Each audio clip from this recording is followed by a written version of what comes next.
last night. Oh no! Did I post this? I'm not gonna get into Harvard now.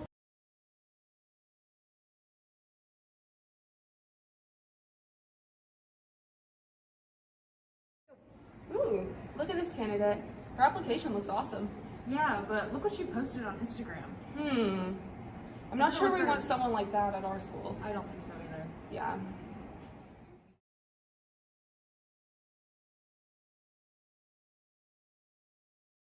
I'm so excited. Here we go.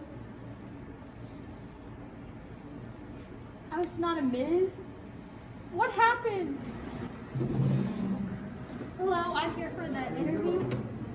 Hi, yes. So we reviewed your application and your grades and test scores were awesome. Yeah, and you had really good extracurriculars and community service, but we did find a video of you on social media, and we didn't think we wanted that to be something that represented our school. So I don't think we're going to accept you. No.